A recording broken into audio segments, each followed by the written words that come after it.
Now, the last thing I want to talk about has to do with Impact Wrestling and the show they ran last night, Impact's United We Stand. Last night, Impact Wrestling ran their United We Stand event, and even before the show took place, fans were kind of upset with them at how little they were promoting the show on their actual television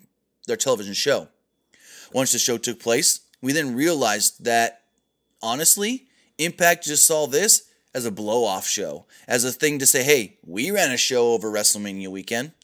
Aside from the Ultimate X match, nothing else really seemed like there was a good takeaway from it. The main event saw Rob Van Dam and Sabu take on the Lucha Bros in a match that kind of took a while to get started once both teams got into the ring. And then it was like a 10-minute match that felt like they did so little, you can count it all on one hand.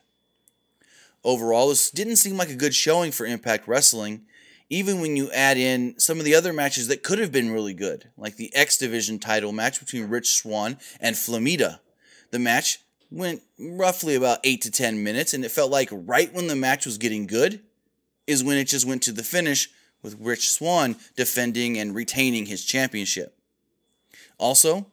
we had the intergender match of Tessa, Blanchard, and Joey Ryan that was basically the bigger, stronger man beating up on the smaller woman for 99% of the match,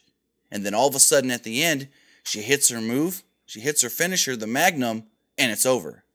After only hitting like maybe 2 DDTs on Joey Ryan previous in the match, so it's like, I don't know about that one, and you add all of that in with the production issues they had, the miking of the crowd, the way that the pacing between matches didn't go well, and the entrance music just cutting in and out,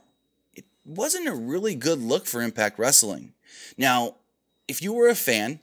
that heard all the different things people were saying, like, oh, the Impact show every week's getting better, you should give it another chance, and this was your time to give it another chance, you may go into this thinking, okay, I'm gonna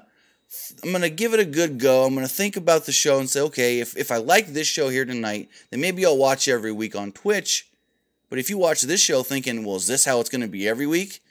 Then I don't know if they gained any new fans here, and they may have actually lost some with the way this show really did go down and the poor reception they got from it on Twitter. So, I mean, if you really want to go back and watch the show, the only thing really worth watching was the X Division Ultimate X match that opened up the show and saw the Impact Wrestling champion Johnny Nitro, not called Johnny Nitro here, Johnny Impact, he's got so many different names, Johnny Impact winning that match. So really, that was the only thing of note to go back and watch.